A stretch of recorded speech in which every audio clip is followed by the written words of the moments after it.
Marine drive സൗന്ദര്യവൽക്കരണം അമൃത് പദ്ധതിയുമായി തുടങ്ങിയതാണ്.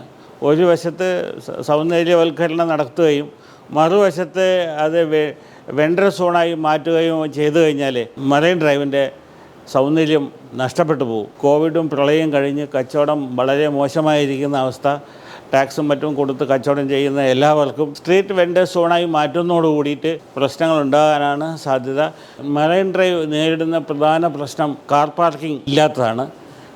KTDC area മാത്രമാണ് കാർ പാർക്കിങ്ങിന് വേണ്ടി ഒഴിച്ചിട്ടിരിക്കുന്നത്. ഈ കാർ പാർക്കിംഗ് കൂടി ഇല്ലാത്തൊരവസരത്തിൽ ആ ഏരിയ വെൻഡിങ് സോണായി മാറ്റുന്നത് കൂടുതൽ പ്രതിസന്ധിയിലേക്ക് നയിക്കും.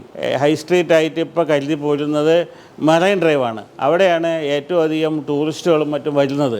അവിടെ ഈ വെണ്ടർ സോണായി മാറ്റുന്നതോട് കൂടിയിട്ട് ക്രമാതീതമായി തിരക്കുണ്ടാവുകയും വിദേശികൾക്കും മറ്റ് ടൂറിസ്റ്റുകൾക്കും ബുദ്ധിമുട്ടായി മാറുകയും ചെയ്യും. ഗവൺമെൻറ് ഇതിൽ നിന്നും പിന്തിരിയണമെന്നാണ് എനിക്ക് പറയാനുള്ളത്.